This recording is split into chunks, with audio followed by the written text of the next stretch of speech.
Well, you know what? It's not too bad, Hazel. Good morning to both you and John. The wind is really the only thing we're experiencing. Still, the rain has finally stopped. There's not even a mist. We're on Patterson Avenue where you're just going to see sort of like light ponding as you're driving around. But overnight, oh, it was not a fun situation. Jersey City and Hoboken police had their hands full closing down several roads that just completely flooded. We even saw two cars that were stuck in the water. The worst, though, was the Major Deegan. Take a look at the Citizen app video that we have from overnight showing water coming up to the bumpers on cars, completely shutting down the southbound lanes of the Major Deegan near exit 7. That seems to have gotten the brunt of this storm. But as I mentioned, there were two cars that we found flooded in Jersey City.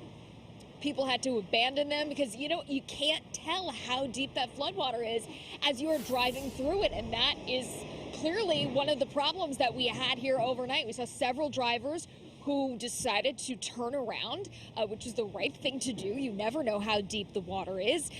We were keeping a close eye on the Hackensack River, on the Passaic River. Those, of course, are known to flood. The Hackensack River, we understand that the utility that oversees the Oradell Reservoir, which feeds into the Hackensack River, they preemptively lowered the water level by a foot to make sure that things were okay overnight.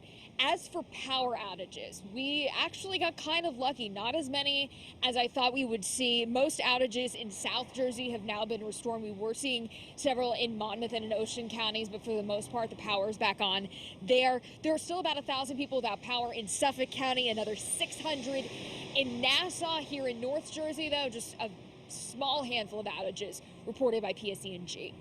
Reporting live in Hoboken, I'm Katie Corrado, Pix 11 News.